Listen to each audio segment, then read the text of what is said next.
मंगळवारी जम्मू काश्मीरमधील पहलगाम येथे हिंदू पर्यटकांवर दहशतवाद्यांनी बेछूट गोळीबार केला। त्यामध्ये एकूण 26 पर्यटकांना मारण्यात आले, त्यापैकी 20 जण जखमी झाले। त्या मृतांपैकी 6 जण महाराष्ट्रातील डोंबिवली, पुणे व पनवेलमधील होते। ही हत्या एवढी क्रूर होती की दहशतवाद्यांनी त्यांचा धर्म विचारून त्यांच्या कुटुंबासमोर त्यांची हत्या केली आहे। या घटनेने संपूर्ण भारत देश हादरलाय। या झालेल्या घटनेचा निषेध करण्यासाठी शिवसेना उद्धव बाळासाहेब ठाकरे ठाणे जिल्हा शाखेच्या वतीने जांभळी नाका येथील चिंतामणी चौकात पाकिस्तानी ध्वज दहन करून पाकिस्तान मुर्दाबाद, केंद्रीय गृहमंत्री राजीनामा द्या अशा घोषणा धरण्यात आल्या आहेत। तसेच केंद्रीय गुप्तचर यंत्रणा व केंद्र सरकार करते काय, तसेच कलम 370 रद्द केल्याचे हेच ते काय फायदे अशा आशयाचे फलक दाखवण्यात आले। या शहीद झालेल्या हिंदू पर्यटकांना श्रद्धांजली अर्पण करण्यात आली। यावेळी शिवसेना नेते माजी खासदार राजन विचारे यांसह सर्व पदाधिकारी, कार्यकर्ते, महिला आघाडी उपस्थित होते। येथे त्या ठिकाणी गव्हर्नरनी स्वतः सांगून त्या ठिकाणी गृहमंत्र्यांना सांगितलं होतं की स्वतः पंतप्रधानांना त्या ठिकाणी सांगितलं होतं, परंतु त्या ठिकाणी दुर्लक्ष करून त्या ठिकाणी जवळजवळ 40 CRPF चे जवान त्या ठिकाणी मृत्युमुखी पडले। अशा पद्धतीने या काश्मीरमध्ये आज गेले 370 कलम रद्द केल्यानंतर सुद्धा हे काश्मीर शांत होत नाही।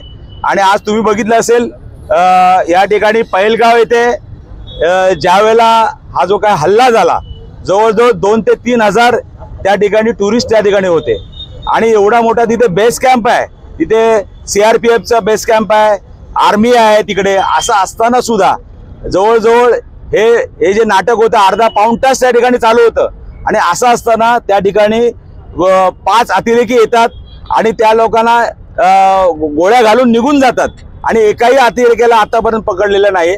हा मला वाटतं केंद्र सरकारचा फेल्युअर आहे। आज तुम्ही बघितलं असेल मोठमोठ्या गोष्टी करतात। या ठिकाणी तुम्ही बघितलं असेल कालच नवी मुंबई येथे या ठिकाणी जे ठाणे जिल्ह्याचे पालकमंत्री आहेत त्या ठिकाणी पक्ष फोडण्यामध्ये मशगूल होते। डोंबिवलीचे 3 नागरिक त्या ठिकाणी गेलेले आहेत आणि त्यांच्यावरती दुःखाचा डोंगर त्या 3 कुटुंबावरती असताना आज तुम्ही जर बघितलं असेल त्या ठिकाणी ते त्या कार्यक्रमामध्ये व्यस्त होते। फक्त त्यांना एकच आहे की शिवसेना कशी संपवायची, या ठिकाणी कशा पद्धतीने पक्ष फोडायचा, कार्यकर्त्यांवर ते कशा खोट्या केसेस टाकायच्या, कार्यकर्त्यांना कसा त्रास देता येईल अशा पद्धतीने आज सुद्धा आम्ही आज या ठिकाणी राष्ट्रभक्ती म्हणून या ठिकाणी इथं आलेलो आहोत। पण तरी सुद्धा पोलिसांचा एवढा बंदोबस्त, आम्ही त्यांना सांगितलं की तो बंदोबस्त जरा तुम्ही जर तिकडे जर लावला असता तर मला वाटतं या ठिकाणी एवढे लोक त्या ठिकाणी मृत्युमुखी पडले नसतील।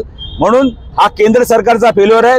या केंद्र सरकार या ठिकाणी जे काय गृहमंत्री आहेत किंवा पंतप्रधान आहेत यांनी राजीनामा द्यायला पाहिजे। काल रात्री पहलगाम मध्ये जो दहशतवादी हल्ला झाला आणि त्या दहशतवादी हल्ल्यामध्ये जे आपले नागरिक मृत्युमुखी पडलेत, खरोखर अतिशय दुःखाची बाब आहे। आणि हे असं घडत असताना चीड या गोष्टीची येते की केंद्र सरकारला या गोष्टीचं काही घेणं देणं नाहीये। ते मशगूल आहेत त्यांचं राजकारण करण्यामध्ये आणि सर्वसामान्य नागरिक आज किडमुंग्यासारखे मारलेले जात आहेत। सर्वसामान्य नागरिकांचं जीणं म्हणजे यांना काहीच वाटत नाही। यांच्या राजकारणापुढे यांना लोकांचे प्रश्न सोडवण्यात स्वारस्यच नाही असं वाटतंय।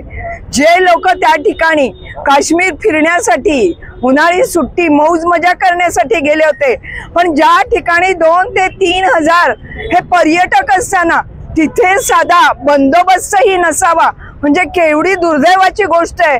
अरे कीड मुंग्यासारखे त्यांना धर्म विचारून गोळ्या झाडल्या जातात आणि त्यांच्या संरक्षणाला कोण नाही।